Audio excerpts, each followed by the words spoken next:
Isang magandang gabi ho sa inyong lahat. Magandang gabi po, Father. Pakilingon po ang inyong mga katabi, pakingitian po sila at pakibati po. Good evening.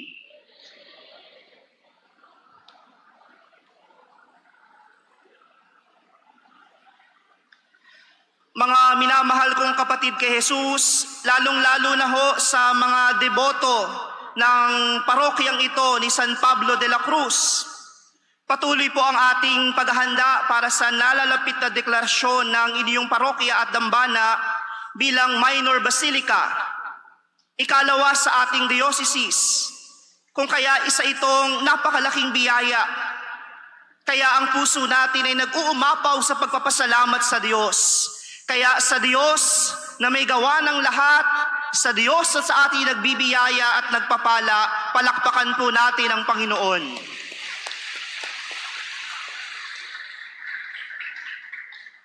Gaya po ng nabanggit sa pasimula, kami po ang mga pari mula sa Bikaryato ng Our Lady of Light sa Cainta. Narito po sa inyong harapan ang mga pari ng Cainta. Mga minamahal kong kapatid, alam naman po natin na bawat biyaya ay may kaakibat na responsibilidad at misyon. At hayaan po ninyong gabayan tayo ng ating mga pagbasa at ng ating pagdiriwang sa araw na ito para sa ating pagninilay. Sa unang pagbasa mula sa aklat ni Sirach, narinig ho natin ang wika ng isang pusong marunong magpasalamat. Sabi sa unang pagbasa, "Pinasasalamatan kita, Panginoon ko at Hari. Pinupuri kita, aking Diyos. Dahil ako'y sinaklolohan mo, ako'y iyong iniligtas. Hinango mo ako sa bangin ng kamatayan." Ang ganito hong panalangin ay nagmumula sa isang taong hindi nakalilimot.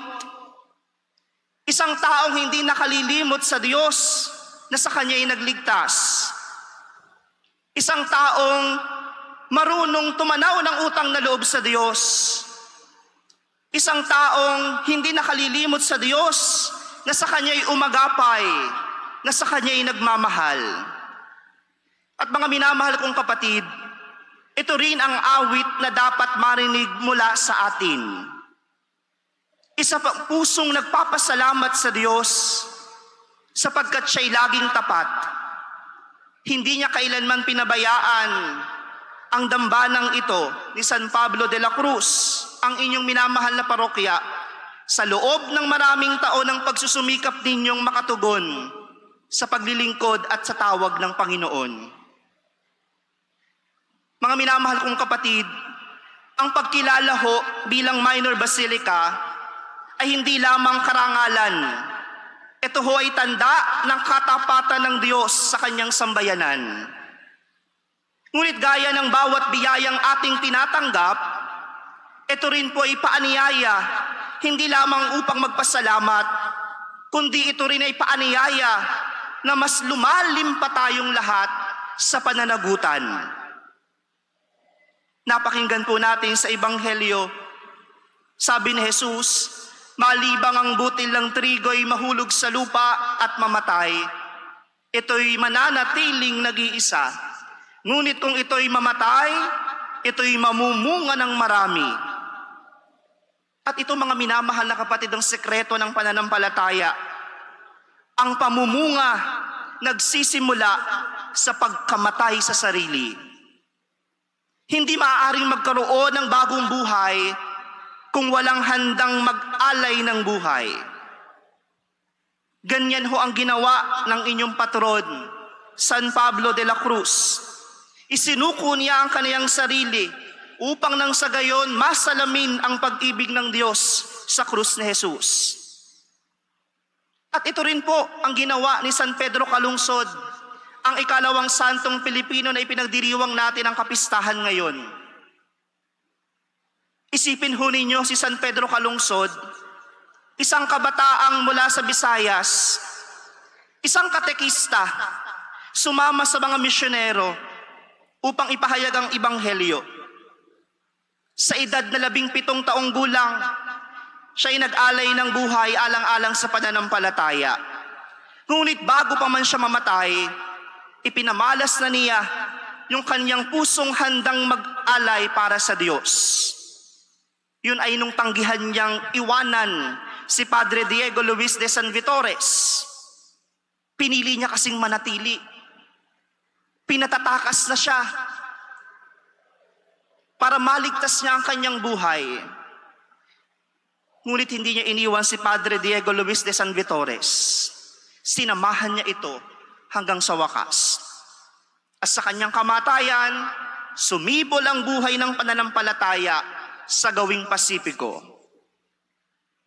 Kay San Pedro Calungsod natin makikita na ang kabanalan ay hindi nasusukat sa edad. Ang kabanalan nasusukat sa lalim ng pagmamahal at katapatan sa Diyos. Ang dugo ni San Pedro Calungsod ang siyang naging binhi ng pananampalatayang Kristiyano sa ating rehiyon. At lahat po tayo nakikinabang ngayon doon. Ano ho ngayon ang sinasabi sa atin, sa inyo, mga taga St. Paul of the Cross? Mga minamahal na kapatid, ang pagkilala ho bilang minor basilica ay hindi lamang gantimpala ng nakaraan sa inyong mga pagsusumikap, kundi ito po'y simula ng panibagong misyon. Kaya nga sa bawat biyaya, laging may misyon. Ang basilika ho ay hindi lamang itong gusali. Ito'y tahanan ng pananampalataya at pamayanan ng kabanalan. Kaya tinatanong kayo lahat ni Kristo ngayon, handa ba kayong mamatay sa sarili upang magbunga para sa Diyos? Handa pa ba tayong magpagod, magpawis, magsakripisyo? Handa pa ba tayong maging katulad ng butil ng trigo, mamatay sa ating mga sarili, masaktan, magmahal sa kabila ng mga hindi kaibig-ibig? Handa ho ba tayong mamunga para sa Panginoon? Mga minamahal kong kapatid, hindi ho sapat na kilalanin ng dambanang ito bilang minor basilica sa titulo lamang. Bagkus dapat makilala din bilang pangunahing saksi ng pananampalataya ang mga naglilingkod at ang mga taga rito. Hindi ho dahil maganda ang altar, marangya ang simbahan, kundi dahil mataas ang antas ng inyong pagmamahal sa Diyos at pagmamalasakit niyo sa kapwa. Ang krus ni Kristo na pinagnilayan ng inyong minamahal na patron, San Pablo de la Cruz, ay hindi lang simpleng dekorasyon. Ito naway magbigay sa inyo ng maayos na direksyon. Tandaan po ninyo na ang bawat dangal may kalakip na pagsasakripisyo. Ang bawat korona dumaan muna sa sugat at dugo. Kung nais po nating maging karapat-dapat sa biyayang ito, kinakailangan buhayin natin muli ang diwa ng krus ni Jesus. Kababaang loob, pagmamalasakit sa mga mahihirap, katapatan sa Ebanghelyo hanggang sa wakas. Mga minamahal na kapatid, higit kailanman tinatawag tayo ni Jesus maging buhay na basilika. Isang simbahan na hindi lang gusali, kundi nagtataas ng kaluluwa patungong langit. Kaya sana ho, kapag may mga nagsisimba dito, madama nila ang pag-ibig ng Diyos. Kapag kayo nagsisimba, naway madama ng iba na naririto ang presensya ng Diyos. At kapag kayo na may lumalabas, naway madama nila ang Diyos buhay sa pamamagitan ng inyong gawa at pagkakawang gawa. At nawa, kapag binabanggit ang pangalang St. Paul of the Cross, masabi nila, doon sa bahaging iyon ng Marikina, sa basilikang iyon, mararamdaman mo ang Diyos. Mga minamahal na kapatid, katulad ni San Pedro Calungsod, katulad ni San Pablo de la Cruz, katulad ng butil ng trigo sa Ebanghelyo, tayong lahat ay tinatawagan na magbunga ng pagsasakripisyo.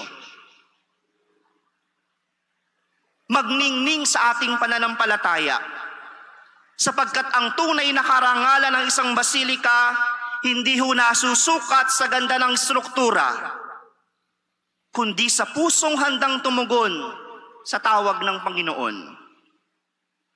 Hindi ho basilika ang isang simbahan dahil ito'y maringal, kundi dahil ito ang mga tao dito nagiging banal. Huwag niyo ho yang kalilimutan. Hindi lang karangalan ang tinatanggap, mission din po ang inyong niyayakap. Huwag lang kayong masayahan sa titulo na minor basilica. Huwag lang kayong masayahan sa korona ng inyong birhen. Ang pagiging basilika, mga minamahal na kapatid, ay paanyaya din. Maging banal sana tayong lahat. Mapabanal nawa tayo ng pagkilalang ito. At maging banal nawa ang bawat mananampalatayang magtutungo dito. Kaya mula po sa amin, mga pari ng Kainta, binabati ho namin kayo. Kaisa ninyo kami sa pagpapasalamat sa Diyos. Kaisa ninyo kami sa kagalakan. Kaisa rin ninyo kami sa pagyakap sa misyong ito. Dalangin po natin sa Diyos, madala nawa tayo ng pagkilalang ito tungo sa harap ng Panginoon. Uulitin ko ho, hindi basilika ang simbahan dahil ito'y maringal, kundi dahil dito ang mga tao nagiging banal. Kaya dalangin natin sa Panginoon, sa pagtanggap natin ng biyayang ito, madala nito tayo sa harapan ni Kristo.